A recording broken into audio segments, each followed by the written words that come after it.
शाहबुद्दीन साहब, तफरीगाह में जो आदमी की वो होती है फितरत, उसको आप अनुशासन में कैसे ढालेंगे जब जगह पर्यटन के लिए हो गई, तफरीगाह हो गई, वहां एक धार्मिक स्थल भी है, मान लीजिए धार्मिक स्थल का अपना अनुशासन है, डिसिप्लिन है, अपने नियम कायदे हैं, वो आदमी तो आया है केवल तफरी के लिए, तो वहां तो क्लैश हो जाएगा धार्मिक परंपरा और मान्यता, और वहां जो घूमने आया है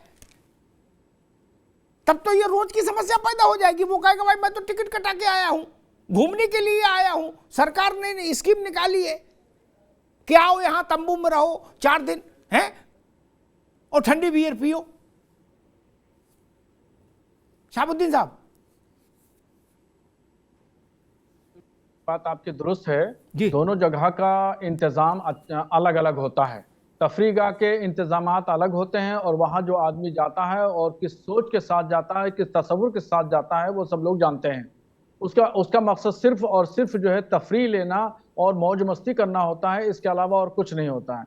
अब जब कहीं मजहबी जगह पे आदमी जाता है तो बड़ी अकीदत और मोहब्बत के साथ जाता है, और अकीदत के साथ में जाता है तो खुद ही जो है वो अपने इंतज़ाम में रहता है, और वो हर एक चीज़ को बड़ी मोहब्बत की नज़र से और अकीदत की नज़र से देखता है। दोनों चीज़ों में ज़मीन और आसमान का फ़र्क है, और अगर दोनों को एक साथ में मिला दिया जाएगा तो इंतज़ामात दरहम बरहम हो जाएंगे और बड़ी समस्या खड़ी हो जाएगी। इंतज़ाम करने वालों को, खुद शासन प्रशासन को समस्या खड़ी होगी, और ख़ुद वहाँ पे जो मुंतज़मीन है उस मजहबी मुक़द्दस मकाम के, उनको भी बड़ी समस्याएं खड़ी हो जाएंगी।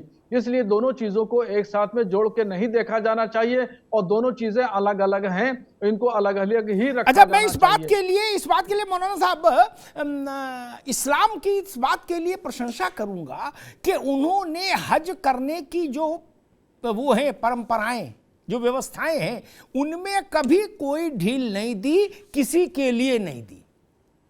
छोटा जाए चाहे बड़ा जाए, चाहे राजा जाए चाहे रंक जाए, जाना उसी नियम कायदे से पड़ेगा जो नियम कायदा चल रहा है।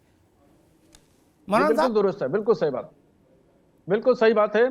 और जब से पैगंबर इस्लाम सल्लल्लाहु ताला अलैहि वसल्लम पर ये वही नाजिल हुई और हज फर्ज हुआ, उस वक्त से जो सिस्टम लागू किया गया कि इस तरह कपड़े पहनना है और ऐसे जो है वो सर मुंडाना है, तो वो जो सिस्टम जो आज से 1400 साल कुछ ज्यादा से लागू है और आज तक वही लागू है। अभी कुछ दिनों पहले सऊदी हुकूमत ने वहां पर कुछ तफरीगाह इसी तरीके से मक्का शहर के पास में और मदीना शहर के पास में बनाने की कोशिश की थी। पूरी दुनिया के लोगों ने एहतजाज किया और तुरंत उन्होंने वापस ले लिया सऊदी हुकूमत ने, और सऊदी हुकूमत ने उल्टे तमाम लोगों से माफी भी मांगी।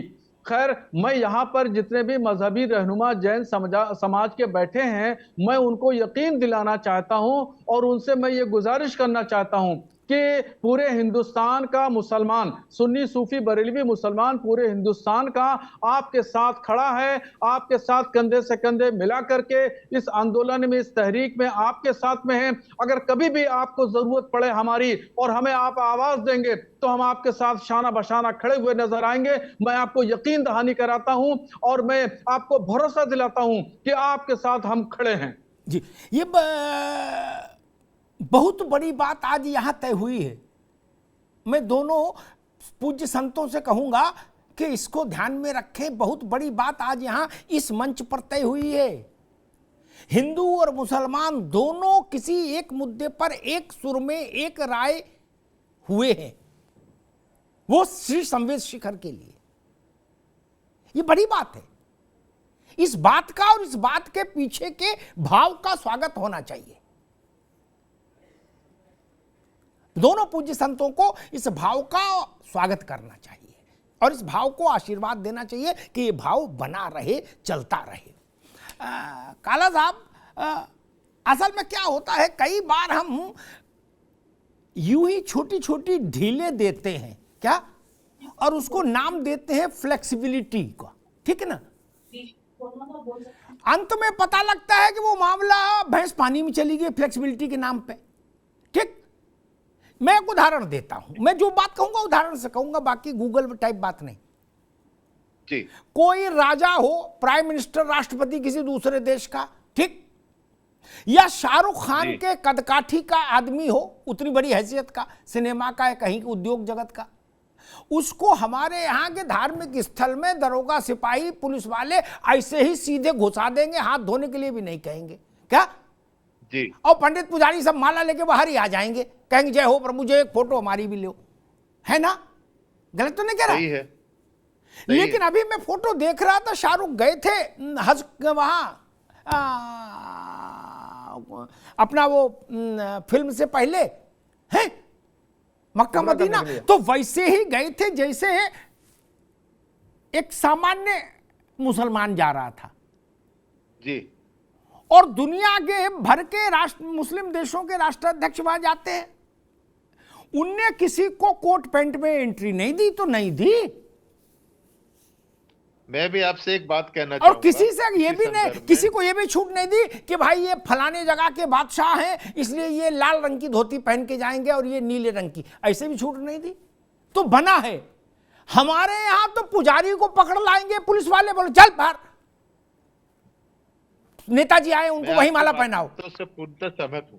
और बस चले तो भगवान को उठा लाएं गेट पे, कहे महाराज आप यही नमस्ते भगवान को कर लो। एक काला साहब एकदम सही कह रहे हैं, मैं आपकी बात से पूरा इत्तेफाक रखता हूं। जी, लेकिन कहीं ना कहीं हम जब वंदना के लिए जाते हैं, शिखर जी की पहाड़ी पर चढ़ने को हम लोग वंदना बोलते हैं। जी जी, वंदना के लिए जाते हैं तो हम लोग तकरीबन रात के 2 बजे नहा धो के, वस्त्र बदल के, सफेद धोती और दुपट्टा लेके हम लोग चढ़ते हैं पैदल, और बिना कोई चप्पल नहीं होती, कोई जूते नहीं होते।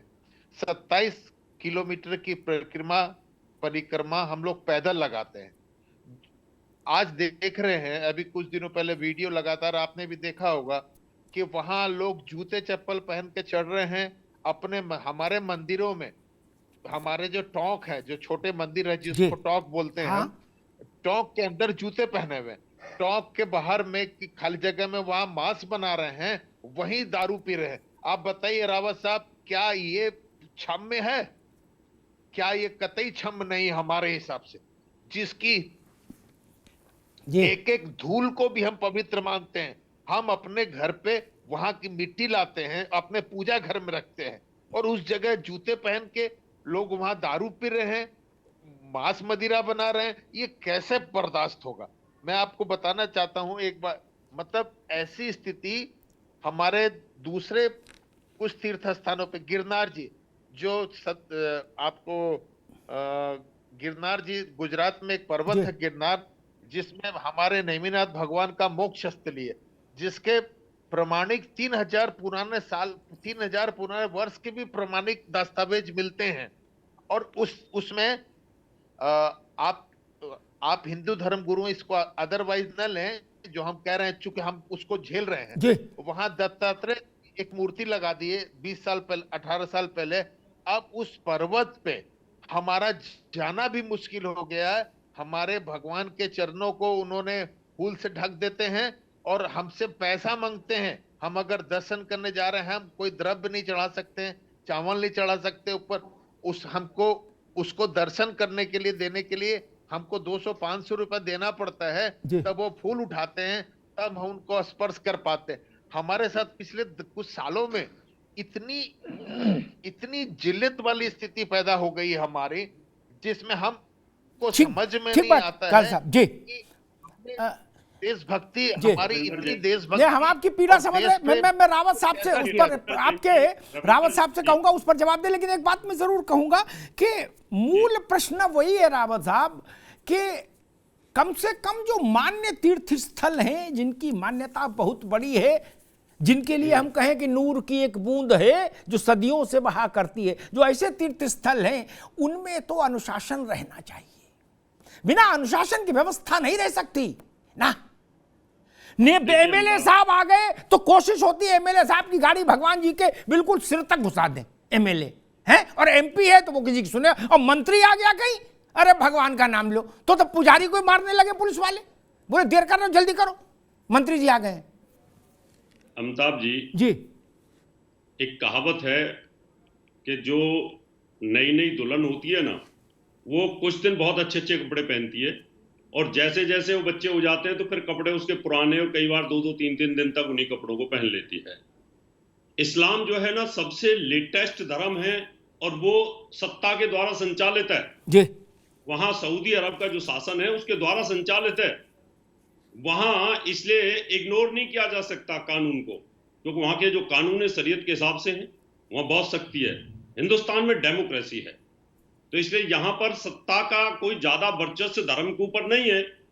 इस वजह से जो संस्थाएं चलाती हैं, संस्थाओं के पास वो नियम नहीं है कि जो शक्ति के साथ पेश आए। वो अभी जैसे कि अभी जैन साहब ने कहा, रविंदर जैन जी ने, कि वहां पर वो ढक देते हैं और हमें बड़ी मुश्किल से जाना पड़ता है।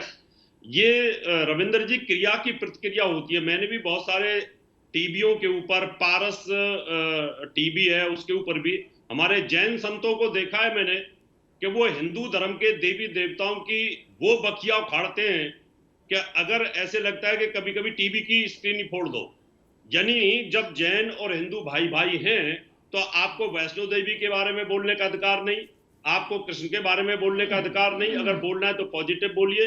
आप मूर्ति पूजा के ऊपर बोलते हैं तो वो फिर कहीं ना कहीं कटता पैदा होती है, और उसकी क्रिया की प्रतिक्रिया के तौर पर हो सकता है वहां पर हो रहा हो। मुझे आज दुख हो रहा है कहते हुए, क्योंकि यहाँ बड़े विद्वान जैन बैठे हुए, बड़ी महान मूर्ति दिव्य आत्माएं बैठी हुई हैं।